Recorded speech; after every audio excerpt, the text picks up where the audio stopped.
Welcome on the Primary School. That's our weekly time for science, and today we will complete the lesson which we have started the last episode, which about electric lamp and also the electric connection. So today we will complete lesson 1 of unit 2, which is the lesson of electric lamps, المصابيح الكهربية, and electric connections, التوصيل الكهربي. So let me at first revise what we have started the last episode about the two types of lamps which we have started this semester. We have started two types of lamps which are electric lamp or light bulb and also fluorescent lamp. درسنا السنة دي إن شاء الله أو الترم دوت نوعين من اللامبس أو من اللمبات هما اللايت بالب المصباح الكهربي وكمان fluorescent lamp لمبة الفلوريسنت أو اللي بنسميها commercially تجاريا مصباح النيون أو اللمبة النايلون.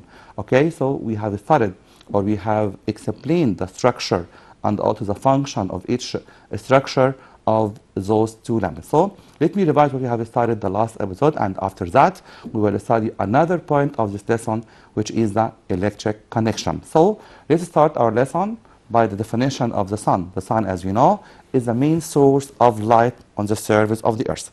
The sun is the main source of light on the surface of the earth. In all centuries, man felt that daylight is not enough. عارفين كويس قوي ضوء الشمس مش كفايه او مش موجود معانا طول اليوم او طول ال 24 ساعه. عشان كده he started to search for artificial light source. بدأ الانسان يدور على اي مصدر صناعي للضوء. Such as what? He started or he searched for artificial light source such as fires, candles, oil lamps, kerosene lamp, torches, and at last the electric lamp. Again, man started or searched for artificial light sources such as fires, candles, oil lamps, kerosene lamp, torches, and at last he searched for electric lamps. After discovering of the electricity, man used the electric lamps instead of torches, candles, and oil lamp. يعني بعد اكتشاف الكهرباء اكتشفنا او عرفنا ان المصباح الكهربي افضل بكتير جدا من ان استخدم فاير او اويل لامب مصباح الزيت او كاندل الشموع او ما شابه ذلك يعني. Why or give reason. So what are the advantages of the electric lamp? هل هي المصباح الكهربي او electric lamp مميز عن اي مصدر تاني مصدر صناعي للضوء؟ طبعا لانه مميز بايه؟ Electric lamp represents a constant source of light. هي مصدر مستمر او مستقر للضوء. Clear and bright مصدر ضوء براق وواضح. And free from smoke, vapor, and bad odors. كمان ما بتسببش أي روايح أو أبخرة أو أدخنة تسبب ضيق للناس. عشان كده بنميز electric lamp أو بنفضل electric lamp عن أي مصدر صناعي تاني للضوء. وده سؤال مشهور جدا في give reason. ممكن السؤال يجي لنا بشكل give reason. يقول لي give reason electric lamp is preferred than the other artificial source of light. So I have here 4 answers. عندي للسؤال ده 4 إجابات مش إجابة واحدة. I can say because it represents a constant source of light and also is a clear and bright and also the electric lamp is free from smoke, vapor and air and odor. المصباح الكهربي ما بيسببش أي روايح أو أبخرة أو أدخنة. So the questions will be in give reason point as I said before. Give reason. Electric lamp is preferred to be used in lighting. electric lamp is preferred. ليه بنفضل electric lamp في الإضاءة أحسن من أي مصدر ضوء صناعي تاني؟ Because it's a constant source of light and also it's a bright and clear or gives bright and clear light and also it's free from smoke, dust and vapors. It's free from smoke, dust and also vapor. So now let us have an idea about a great scientist who lighted the world or the universe. ناخد فكرة كده عن عالم أنا بحب أسميه هو العالم اللي نور العالم أو أضاء العالم with his discoveries and inventions باختراعاته واكتشافاته. Scientist Thomas Alva Edison. Thomas Alva Edison is a great scientist. هو كان عالم كبير جدا عالم عظيم جدا. Please I advise you as I said before to read about his life. His life is full or was full strife and struggle. حياته كانت مليانة بالكفاح.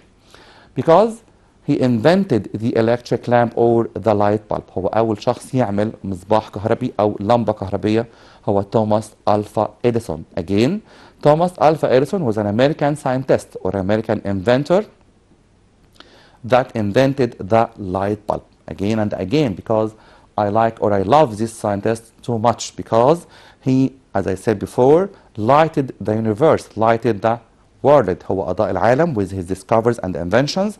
The great scientist Thomas Alva Edison was an American scientist or an American inventor that invented the light bulb.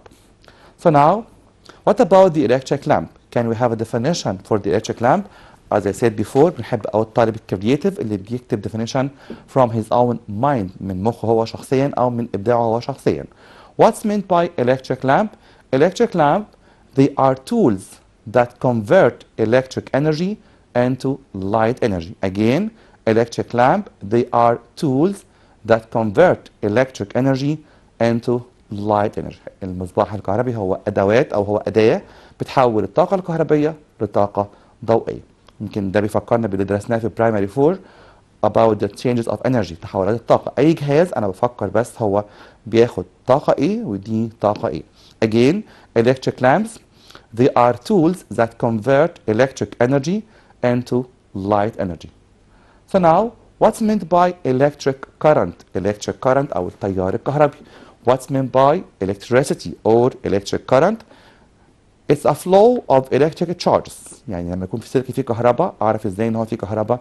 أكيد طبعا بمفاهيم تيست. مش معقولة هعرف أو هكشف عن الكهرباء with touch. إن شاء الله عندنا الأسبوع الجاي درس مهم جدا عن dangers of electricity أو أخطار الكهرباء.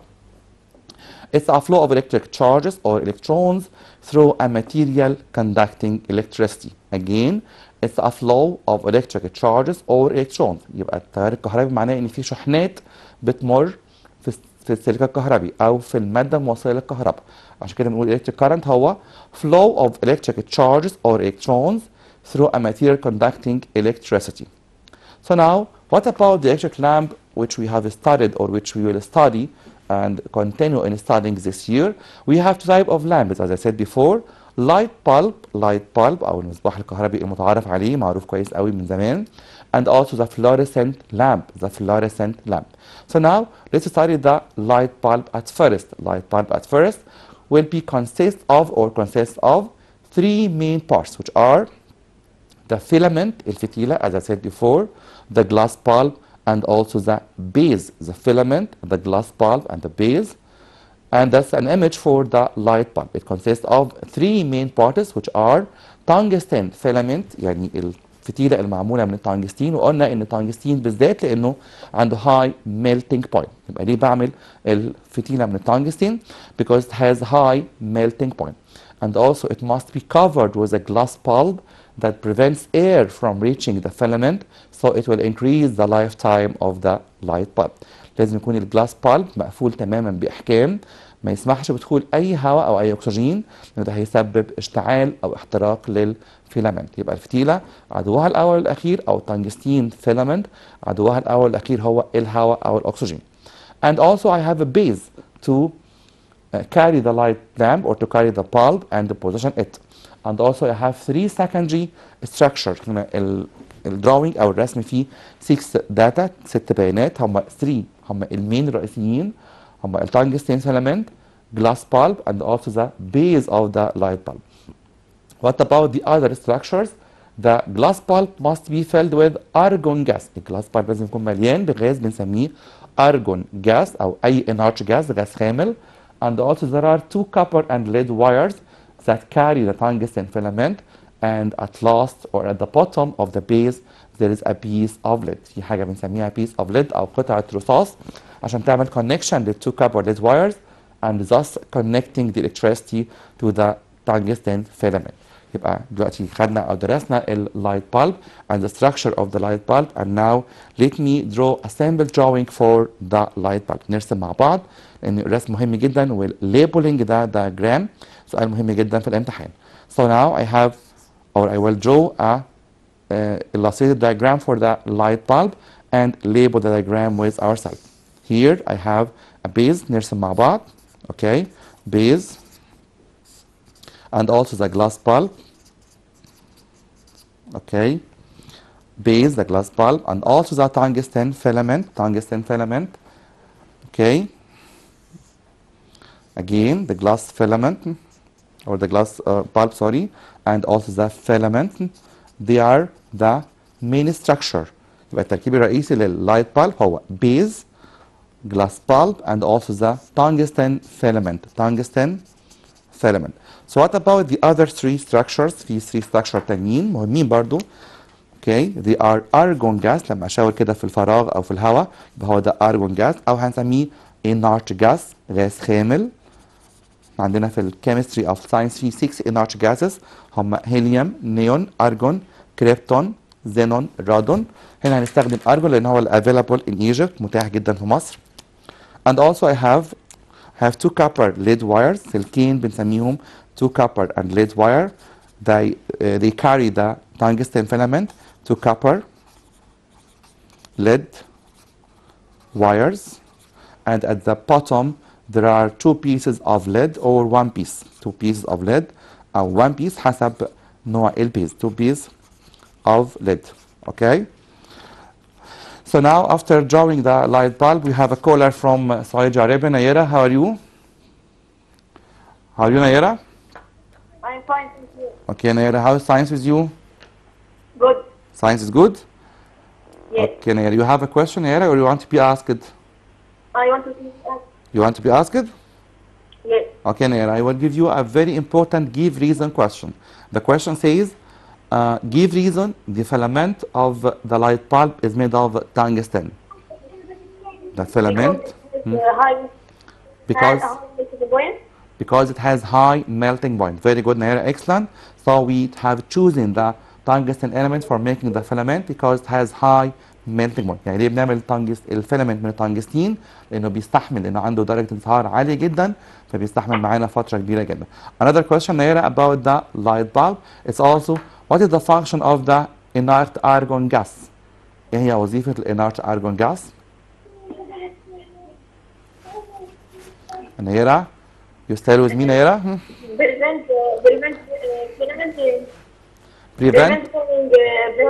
Prevent burning or prevent combustion process. So the argon gas, because it's an inert gas and هو غاز خامل, it prevents the burning or the combustion process. Very good, Nayera, excellent. Another question for you. What is the function of the 2 copper and lead wire? What is the function of the 2 copper and lead wires? Connect from electric to the film. Very good, excellent, Nayera. Connect the electricity from the base of the electric lamp or from the piece of lead to the filament. Thank you, Nayera, for your participation, and try to call us again. Thank you, Nayera.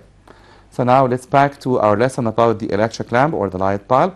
Up to now we have studied the structure of the light bulb, which as I said contains 3 main parts, which are base and light base, and also the glass bulb, and at last the tungsten filament. And there are also secondary 3 structures, which are argon gas, copper and lead wire, and also a piece of lead. So now let's study them in details. What about the filament? Filament is made of tungsten because it has high melting point. The filament again is made of tungsten because it has high melting point. ليه اخترنا الفيلامنت تحديدا من التنجستين، او ليه بالذات هو التنجستين اللي بعمل منه الفيلامنت؟ عشان عنده high melting point. لكن اي ميتال تاني او اي element تاني زي الايرون، كوبر، جولد، سيلفر، نيكل ما عندوش نفس الهاي melting point. So again the filament is made of tungsten. Give reason because it has high melting point. Another point of the electric lamp, the glass bulb. The glass bulb which is made of thin glass. هو thin glass زجاج رقيق جدا.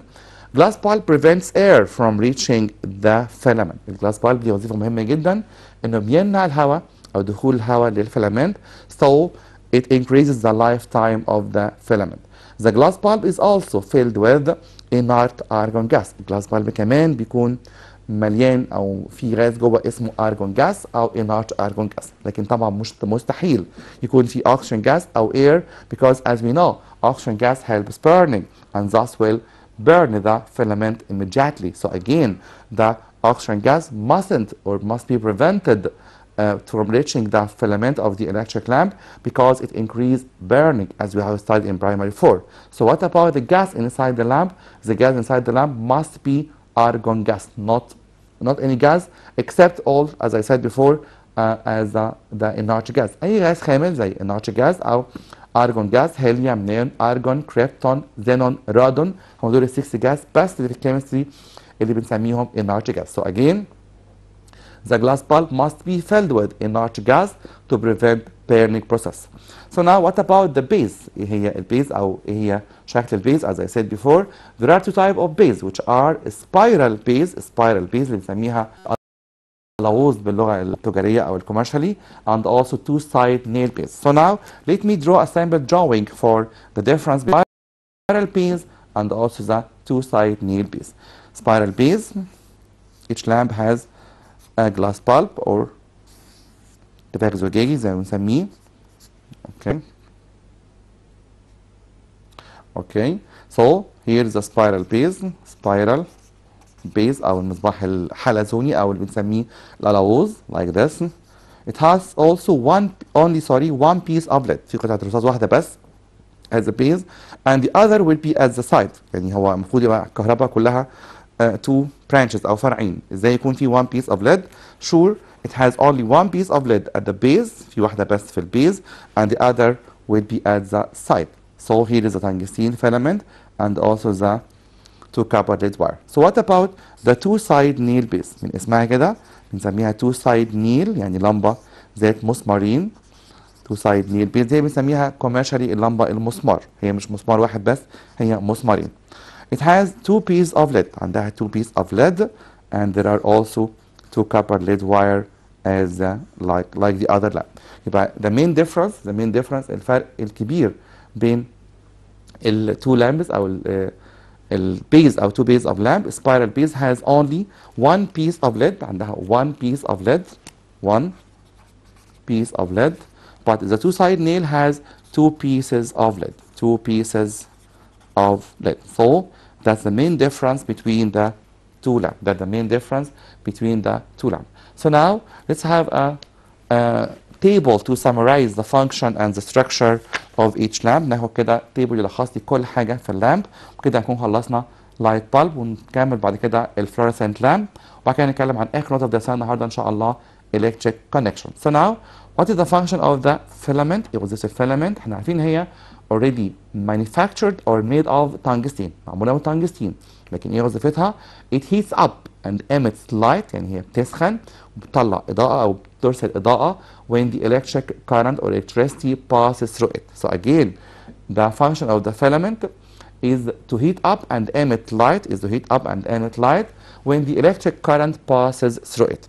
So what about the glass bulb? The glass bulb is to prevent air، إنه يمنع الهواء from reaching the filament to protect it from burning and thus increase its lifetime. يبقى glass bulb هو تركيب أو هو عضو مهم جدا في اللايت bulb إنه بيمنع الهواء إنه يدخل للفيلامنت. So what about the other parts which are the base؟ إيه هي وظيفة البيز؟ It carries the lamp، هي بتحمل اللمبة upright بشكل مستقيم and position it. It also connects the lamp to the electric circuit or the electricity. هي كمان البيز دي وظيفة مهمة جدا انها بتوصل التيار الكهربي لللمبة. What about the argon gas or the inert gas? It protects the filament from burning and thus increase the lifetime of the filament. وبكده بتزود عمر المصباح الكهربي. يبقى الارجون جاز كأنه كده بيتكامل مع الجلاس بالب، والاثنين ليهم وظيفة مهمة جدا انه يزودوا the lifetime عمر المصباح الكهربي. How come? Because the argon gas prevents burning. Argon gas بيمنع الاشتعال تماما and also the glass bulb prevents air from reaching the light bulb. So what about at last the two copper and lead wire? Two copper and lead wire, they transfer electric current from the base and to the lamp. Thus the tungsten filament will heat up and give light. يبقى الكوبر and lead wire دي وظيفة مهمة جدا انها وظيفة connection توصيل الكهرباء للتungsten filament. يبقى اللايت بالب هو سامبل دروينج، رسم مهم جدا. انت مطلوب منك تعمل ليبلنج للدياجرام، ترسم او تحط بيانات على الرسم، لكن مش ترسم، مش مطلوب انك ترسم، لكن لو حابين نرسم ما فيش مشكله خالص، رسم بسيط جدا وسهل قوي. كده نكون خلصنا electric lamp او light bulb المصباح الكهربي. نتكلم عن second lamp in our lesson today which is the fluorescent lamp. fluorescent lamp اللي بنسميه commercially ولو انه التسميه مش صح قوي المصباح النيون او مصباح النايلون او اللمبه نيون او اللمبه نايلون. فلوريسنت لامب المفروض اني اسميه برضو فلوريسنت لامب، هي ملهاش اسم غير كده صراحه لان الغاز اللي جواها مش نيون، هي commercially بتسمى نيون لامب لكن هي مش نيون. So now what is the structure of this fluorescent lamp not neon lamp؟ اوكي نتكلم بقى صح شويه في الساينس او في الالكتريستي، هنسميها fluorescent lamp مش neon lamp. fluorescent lamp من انبوبه زجاجيه مش انتفاخ زجاجي and also two filaments of tungsten as the previous lamp زي بالظبط المصباح الكهربي and also two point of connection. So now let me draw a sample drawing for the fluorescent lamp. The fluorescent lamp will consist of three main parts as I said before. Okay, fluorescent lamp will contain glass tube like this. It will contain glass tube. Okay, glass tube and also two filaments not only one filament. يبقى اللي عمل fluorescent lamp حب يستفيد شويه باضاءه اكتر عشان كده حط فيها two filaments not only one filament. Here is the two point of connection. Here is two point of connection and also they are those two tungsten filament. برضه نفس السؤال بيطرح نفسه تاني، ليه استخدمنا التنجستن تحديدا في صناعة الفيلامنت؟ because tungsten has high melting point. التنجستن عنده درجة انصهار عالية جدا بالمقارنة بأي ميتال تاني. اوكي هنا two point of connection نقط التوصيل الكهربي كأنها بالظبط زي ال two copper and lead wire in the light bulb. So the fluorescent lamp will consist of three main parts which are the glass tube, the two tungsten filaments and also two point of connection. So what about the inside of the lamp؟ ايه بقى هو اللي داخل اللمبه تحديدا؟ The inside of the lamp is that the glass tube is covered with phosphoric material. يبقى ليه بنحط كده او بنخلي اللايت الفلوريسنت لامب متغطيه من جوه بالفوسفوريك ماتيريال because it increase the light intensity لانها بتزود شده الاضاءه. Again the glass tube is covered with phosphoric material that will increase the intensity of light. Again it will increase the intensity of light and also there are some drops of mercury. احنا عارفين كويس قوي الميركوري لونه سيلفر لونه فضي.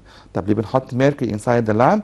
to help in increasing also the intensity of light لان لونه سيلفر فيعمل reflection لللايت يعكس الاضاءه فبالتالي هيزود intensity of light او شده الاضاءه. So again the fluorescent lamp will consist of three main parts which are tungsten filament, glass tube and at last two point of connection. So now what about the glass tube? The glass tube is a vacuumed glass. يعني كلمة vacuum يعني مفرغة ما فيهاش أي جاز تاني خالص إلا بس هو الأرجون جاز. ينفع يكون فيها air أو oxygen؟ Surely not. Why? Because I said before قلت أكتر مرة إن التنجستين فيلامنت عدوها الأول والأخير هو الهواء أو الأكسجين. ليه؟ لأنه هيسبب لها burning فما ينفعش يكون فيها oxygen gas لكن ينفع يكون فيه inert argon gas أو أي inert gas أي غاز خامل. It also contains drops of mercury فيها بعض يعني قطرات الزئبق او الميركوري انه بيزود الاضاءه. As I said the inner surface is covered with phosphoric material. السطح الداخلي للجلاس تيوب متغطي بماده فوسفوريه عشان برضو يزود الاضاءه. Again it's a vacuum glass tube contains an inert gas. It contains drops of mercury. The inner surface of it is covered with phosphoric material. So what about the filaments؟ طب الفيلامنت هنعملها برضو من نفس المادة الموجودة في اللايت بالب؟ Sure. The two filaments of tungsten. Why or give reason? Because as I said before tungsten has high melting point. Because tungsten has high melting point. So what about two point of connection? They are found to connect the two filaments to the electric current. هم موجودين عشان يوصلوا ال two filaments للتيار الكهربي. So now نقطة بينا مهمة جدا نقطة مهمة جدا في درسنا النهارده. Fluorescent lamp اللمبة الفلورسنت is known as neon lamp. بنسميها كده commercially تجاريا اسم الشائع ليها لمبة نيون. لا هي مش نيون خالص لأن الغاز اللي جواها مش نيون، هي الغاز اللي جواها قلنا إن هو inert gas. But inert neon gas isn't used inside its glass tube. لكن بستخدم جواها argon gas as I said before. So now what about combined fluorescent lamp؟ بنشوف حاجة بنسميها اللمبة الموفرة أو اللي بنسميها combined fluorescent lamp. It's a type of fluorescent lamp. هي نوع من fluorescent lamp. It consumes electric current lower than the light bulb. هنا قلنا عندنا درسنا النهارده two type of lamps only، لكن ال combined fluorescent lamp هناخد بس فكرة عنها، لكن مش هناخد الستراكشر أو تركيبها الداخلي. تستهلك تيار كهربي أقل من أي لمبة تانية. It stays longer than، المفروض إنها بتستمر فترة أطول من ال ordinary electric bulbs from 8 to 18 time. Its working time is from 8,000 to 15,000 hours, while the working time of the light bulb is from 750 to 1,000 hours. يبقى هنا بنحسب دايما عمر اللمبة بعدد ساعات تشغيل. المصباح الكهربي البسيط اللي درسناه في الأول لايت بالب تقريبا بيبقى من 750 ل 1000 hours، لكن الكومبايند فلورسنت لامب تقريبا بتبقى أضعافه من 8000 ل 15000 hours. يبقى كده عرفنا إن الكومبايند فلورسنت لامب لمبة موفرة جدا، إنها تستهلك less electric current، كمان بتديني more time of working، وقت تشغيل أكتر، وكمان بتديني more intensity of light. So now I have some give reason to summarize what we have started today. First question says the light bulbs are the most popular source of light. هنا كلمة popular معناها هو شائع أو مشهور أو مستخدمة بشكل كبير. ليه اللايت بالب هي أكتر مصدر صناعي للضوء بنستخدمه؟ Because as I said it's a constant source of light. It's free from smoke, dust and vapors. كمان ما بتسببش أي أبخرة أو روائح أو أدخنة.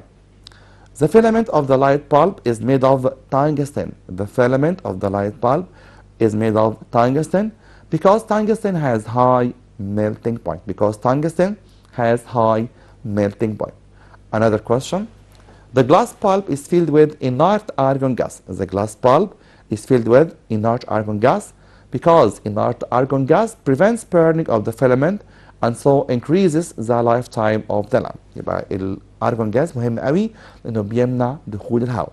prevents burning او بيمنع اشتعال الفيلامنت. بيمنع اشتعال الفيلامنت so it prevents the burning of the filament. لكن اللي بيمنع دخول الهواء هو الجلاس بالب. Again the glass bulb is filled with inert argon gas because inert gas prevents burning of the filament and so increases the lifetime of the lamp. The glass bulb in the light bulb is made of thin glass. The glass bulb in the light bulb is made of thin glass to allow light to pass through the outside area. ليه الجلاس لازم يكون thin يعني رقيق أو مش تخين يعني ما يكونش سميك عشان يسمح بمرور الضوء لخارج المصباح الكهربي. Copper and lead wires are connected with the filament from one end and connected with the base of the bulb from the other end.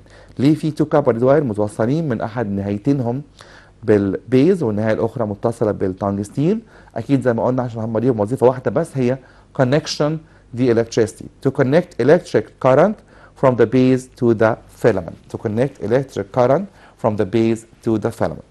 There are pieces of lead in the base of light bulb. ليه في قطع رصاص في المصباح الكهربي ليها وظيفة مهمة جدا to allow electric current to pass from the base of the light bulb to the tungsten filament. To allow electric current to pass from the base of the light bulb to the tungsten filament. Fluorescent lamp is very important in our day life. قلنا أكتر مرة لما يقول لي أي give reason في كلمة important يبقى كأنه بيقول لي بالظبط إيه هي وظيفته أو إيه هو دوره في حياتنا. Fluorescent lamp is very important because it's used in lighting houses and shops. بيستخدم في إضاءة المنازل والمحلات. Decorating commercial stores. بنشوفه كمان في بعض الديكورات and commercial advertisement. كمان بشوف أي إعلان تجاري ربما يكون في خلف الإعلان ده أكتر من fluorescent lamp. What happen if? Another type of question which is what happen if there is no glass bulb around the parts of the electric lamp. هتخيل إن في كده electric lamp without glass bulb. طبعا surely the light bulb or the fluorescent lamp will burn immediately. هتتحرق فورا لأن هيدخل لها oxygen gas أو air. So the question or the answer will be that sorry the filament will burn immediately because of the presence of oxygen gas in air. الفيلامنت هتتحرق فورا بسبب وجود الأكسجين في الهواء. Another question which is that electric lamp contains atmospheric air. Electric lamp contains atmospheric air.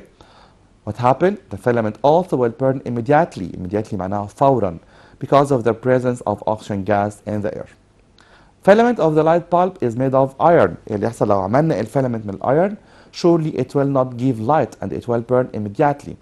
It will melt because iron has not high melting point as tungsten has. الايرون ما عندوش درجة انصهار عالية زي التنجستين. Okay, so again, the filament must be made of tungsten because tungsten has high melting point. Label the following diagram. السؤال ده بنحبه كلنا جدا، سؤال سهل جدا جدا. Label the following diagram. Number 1 will be glass pulp. Number 1 will be glass pulp. Number 2 will be argon gas. قلنا لما يشاور كده في الفراغ أو في الهواء يبقى ده الارجون gas. Number 3 will be the tungsten filament. Tungsten filament. Number 4 will be two copper and lead wires. Two copper and lead wires. And also number 5 will be the base. At last, number 6 will be a piece of lead. Number 6 will be a piece of lead, and this lamp is or has the spiral base. اللمبة دي عندها spiral base أو اللمبة اللي بنسميها حلزونية أو اللمبة الألوز بالمفهوم التجاري، لأنها عندها one piece of lead، قطعة رصاص واحدة فقط at the base في قاعدة المصباح. So now that's the image of the light bulb which we have studied today.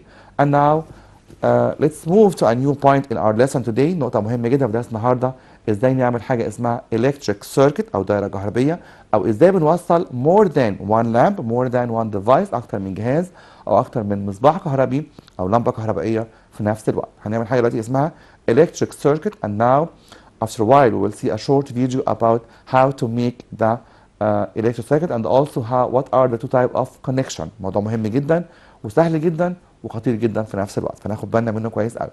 ازاي اعمل حاجه اسمها دائره كهربيه او electric circuit. I have a definition for this electric circuit, but before this definition I have the component of the electric circuit. ايه هي مكونات اي دائره كهربيه؟ ايه هي مكوناتها؟ لامب مصباح كهربي، بطاري بطاريه، and also wires اسلاك. يبقى ازاي اعمل حاجه اسمها electric circuit. I have a lamp like this. Okay, نرسم مع بعض. And also I have some wire. And also I have a battery. Each battery has two poles. أي بطارية ليها قطبين. قطب بنسميه positive pole أو القطب الموجب, and the other is called negative pole which is the أو اللي بنسميه القطب السالب. يبقى عشان أوصل دائرة كهربائية أو أخلي اللايت بالب تنور عن طريق باتري، طبعا عشان أعمل سيركت في سننا الصغير الجميل دوت لازم أستخدم باتري.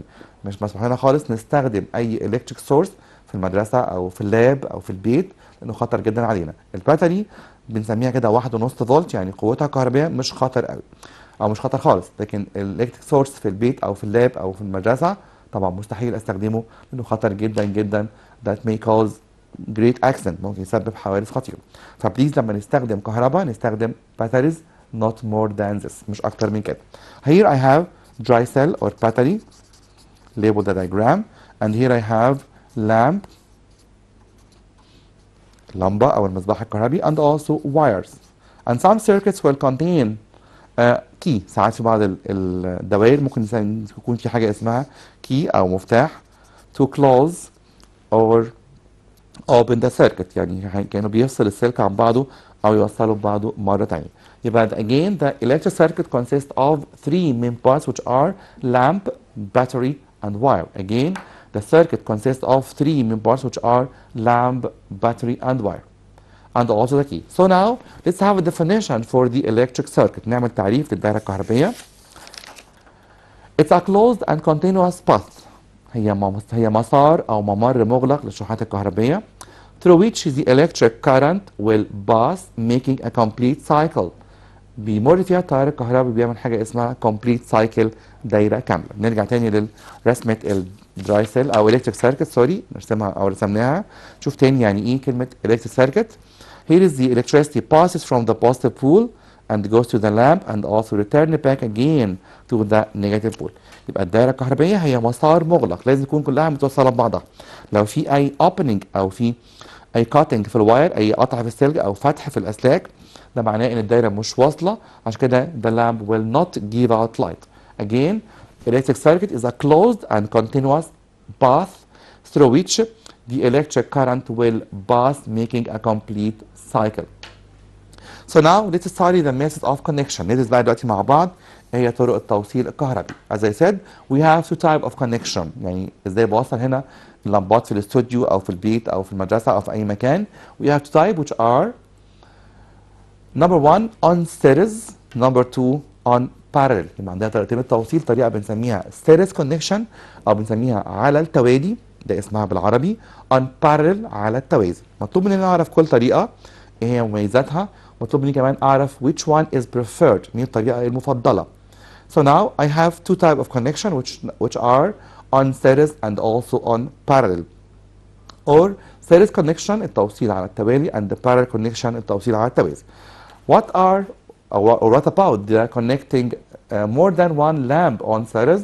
Lamps are connected one after the other. Lamps also are connected on one route، يعني بوصلها كلها في طريق واحد بس او في خط كهربي واحد بس. And electric current intensity شدة التيار الكهربي او الاضاءة، شدة الاضاءة decreases بتقل by increasing the number of the lamp. ده بنرسم مع بعض يعني ايه توصيل on series. Imagine that I have only one battery، عندي بطارية واحدة and I want to connect one lamp with it.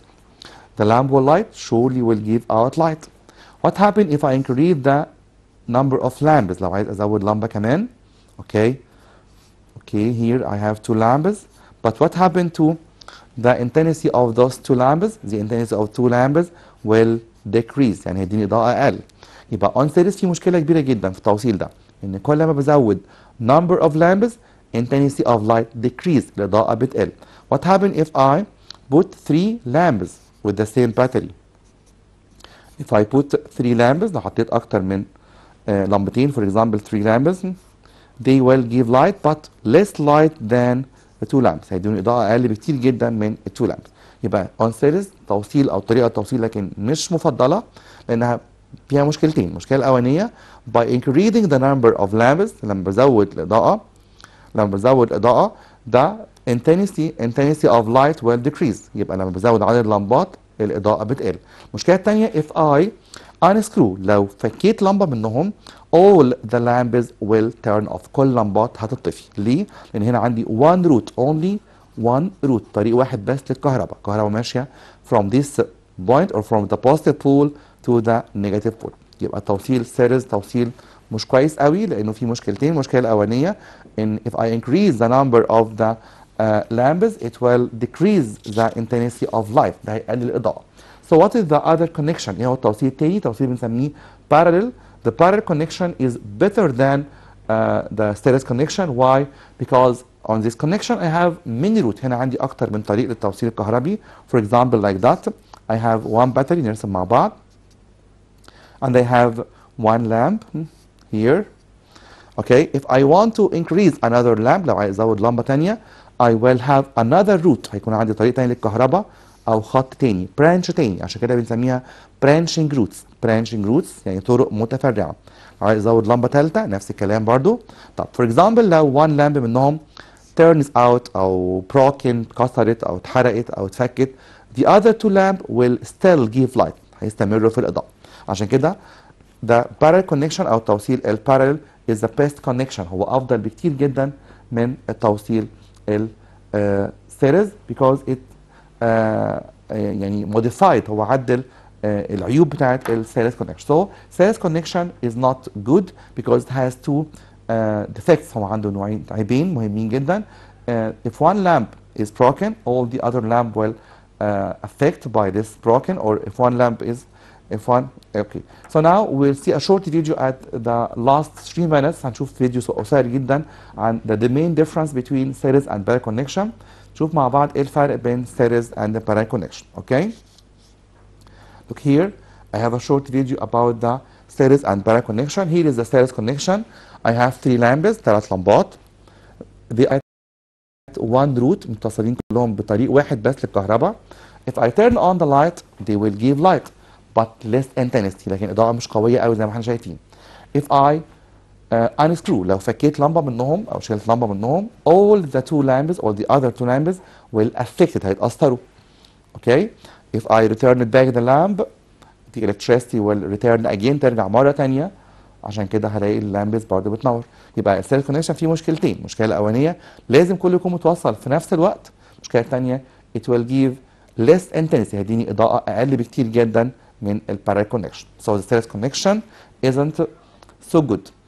and we prefer the parallel connection for that. if I unscrew lamp أو لمبة منهم broken أو اتشالت أو اتحلت أو أي طريقة تانية مش وصل لها كهرباء, the other two lamps will affected by this.